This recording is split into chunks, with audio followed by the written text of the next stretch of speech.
તો 17 માર્ચની વાત છે. રાત્રે 3:27. ઓહો. અમે શિવાલિકમાં નીચે ઊંઘતા હતા અને જમીન પર ઊંઘતા હતા. તો અચાનકથી મને લાગ્યું કે મને કોઈ અંદર ધક્કો માર્યો જોરથી.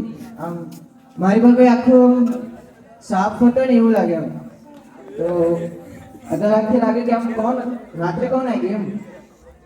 તો 3 વાગે જીવ ઊભો થયો.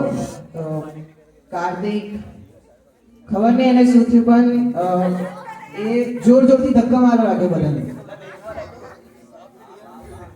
એને લાગ્યું કે એના પર સાપ ચડ્યો છે. એને લાગ્યું કે એના પગ પર સાપ છે અને એને બીવડાવે છે.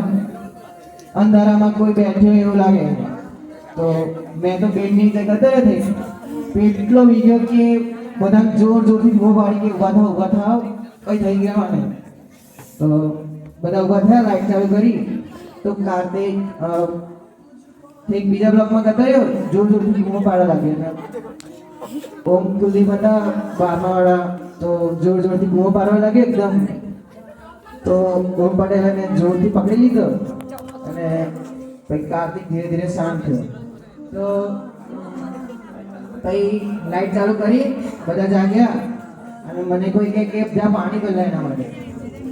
હવે ધીરે ધીરે પાછળ ગયો અને જગમાં પાણી હતું અને એકલો હતો. તો નીચે એકલો જવાનું ભીખ લાગતી હતી.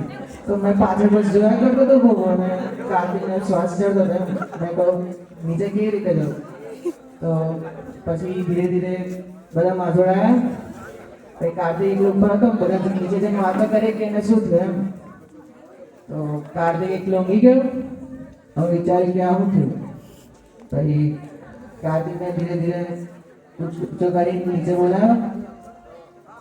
પછી એનો જોરથી આમ શ્વાસ ચડવા લાગ્યો. અમારા પર્સપેક્ટિવથી એવું હતું કે કાર્તિકને કંઈક સો કોલ્ડ ભૂત ચડી ગયેલું અને સમજો કે 3:30ની વાત છે. તો 3:30 બધાને એવું થઈ જાય કે ભાઈ એક માણસને ભૂત ચડ્યું છે અને એ મતલબ કરે છે. તો કોઈ એનો રીઝન કહી શકે કે એને શું થયું હશે. એ જોરથી બૂમો કેમ પાડતો હતો અને કોઈ કહી શકે મતલબ એનું રીઝન હતું કે એને એવું લાગ્યું કે એના બોડી પર સાપ ચડે છે. તો એનો શ્વાસ લઈ ગયો અને ડરી ગયો છે.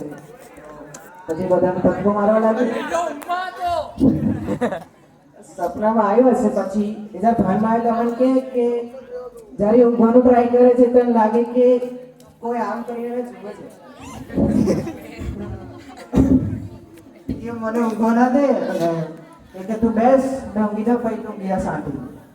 હવે કેવી રીતે કહેવાય કે તારથી બધા મારે તો આ સૌથી ખતરનાક વાત હતી.